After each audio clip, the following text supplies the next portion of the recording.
You arrive in Manhattan with two suitcases. One contains clothes from Costco, the other contains textbooks on stochastic calculus. Nobody looks at you. That changes later. For now, you are another immigrant brain in a city that consumes intelligent people faster than cigarettes. You live in a 290-square-foot apartment in Murray Hill. Radiator hisses all night. Neighbor screams at his girlfriend through drywall thinner than printer paper. The air smells like wet concrete and burnt halal meat. You sleep 4 hours, sometimes 3. Your mornings begin at 5:10 a.m. Black coffee, no sugar. ThinkPad glowing in darkness. You review volatility surfaces before sunrise like a priest reading scripture. You tell yourself this is temporary.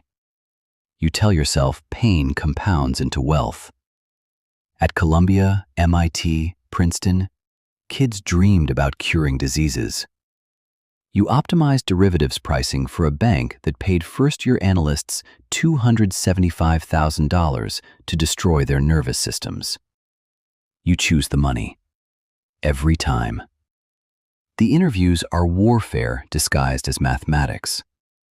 A managing director in a navy Brioni suit asks you to derive Ito's lemma on a whiteboard while eating chopped salad. Another asks how many gas stations exist in America. Another asks how you would hedge tail risk during a sovereign debt crisis. You sweat through your shirt. You still get the offer.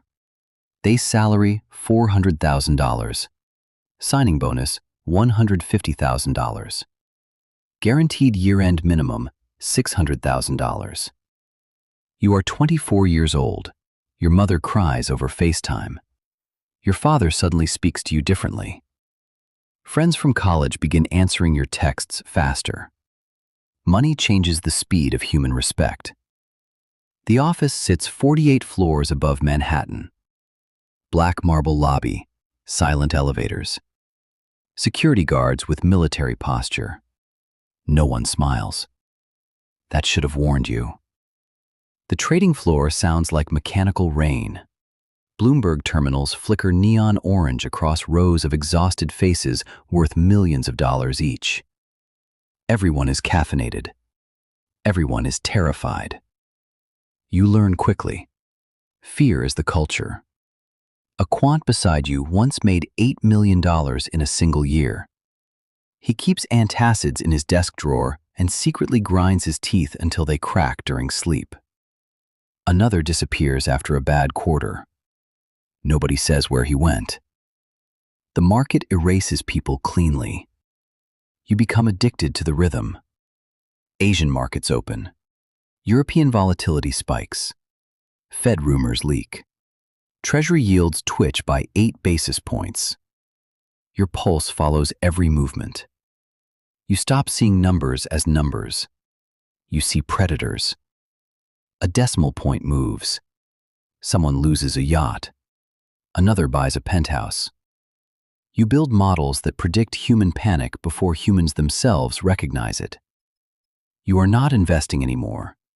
You are industrializing uncertainty. Months pass, then years.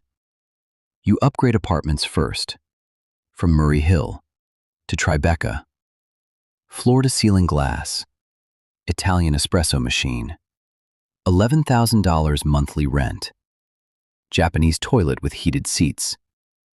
You buy a Rolex GMT Master 2 because everyone else has one.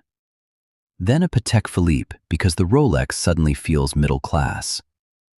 You begin measuring life in basis points and tax exposure. Dating changes too. People who ignored you in college now call you mysterious. They laugh harder at your jokes after learning your bonus crossed 7 figures. You notice everything. The slight pause before someone asks what you do. The widening pupils after your answer. The recalculation happening behind their eyes. Human attraction is surprisingly quantitative. Your first million arrives quietly. No fireworks, no cinematic music. Just a PDF compensation statement emailed at 11:43 p.m. You stare at the number for 6 minutes. Then you reopen your models. Because by then, enough is already a moving target. The firm promotes you. Vice president, new office, better view, sharper suits. You start wearing Loro Piana cashmere because poor fabric now irritates your skin. Your barber costs $240 per appointment. Your gym membership costs more than your childhood rent. You barely notice. The real drug was never luxury. It was superiority. You walk faster than civilians, talk faster, think faster. At dinner parties, people mention books. You mention macroeconomic regime shifts. Nobody understands you anymore. You secretly enjoy that. Then comes the crash. Not yours. The markets. Volatility detonates across every screen simultaneously. Phones scream. Traders shout over each other. CNBC anchors look visibly afraid. Billions evaporate before lunch. Your models fail. Not gradually, violently. Correlations break apart like rotten wood. Safe assets stop behaving safely. Liquidity disappears. For 19 straight hours, nobody leaves the floor. Cold pizza, energy drinks. Sweat trapped inside $1,000 dress shirts. One senior partner vomits in the bathroom and returns to his desk without washing his face. You understand something terrifying. The financial system is not a machine. It is an animal, and the animal is wounded. You survive the quarter, barely. Your bonus drops from $4.8 million to $900,000. You feel robbed. $900,000. And you feel poor. That is when you realize Wall Street has reprogrammed your brain permanently. Outside the office, normal life begins feeling fake. Conversations feel slow. Weekends feel inefficient. Vacations become portable offices with better scenery. You check futures markets during anniversaries. You answer Slack messages during funerals. Your mother asks when you're visiting home again. You tell her maybe Christmas. You already know you're lying. The money keeps increasing. $3 million a year, then $7 million, then carried interest allocations large enough to buy entire apartment buildings in cash. You purchase a penthouse overlooking Central Park, private elevator, wine cellar, kitchen nobody cooks in. At night, the city glows beneath you like circuitry. Beautiful, cold, artificial.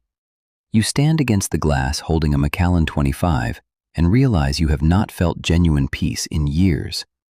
Success arrived exactly as promised. Efficient, precise, emotionally empty. By 38, your body starts collecting debt.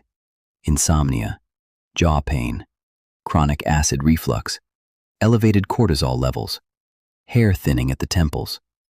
Your Apple Watch warns you about stress while you execute trades worth more than your hometown's annual budget. You ignore it. Everyone does. On Wall Street, weakness is detected like blood in water. So you optimize harder. Cold plunge, testosterone replacement therapy, meditation apps, private chefs, sleep consultants. You spend hundreds of thousands trying to repair a nervous system your career destroyed for free. One night, around 2:14 a.m., you remain alone in the office. Monitors humming softly, rain streaking against reinforced windows. Lower Manhattan silent beneath you. You open the compensation portal. Net worth, $46.3 million. You stare at it. Nothing happens. No satisfaction. No relief. No finish line. Because the truth finally becomes unavoidable. Wall Street never hired you to beat the market. It hired you to sacrifice your life with mathematical precision. And the terrifying part is this: you agreed willingly.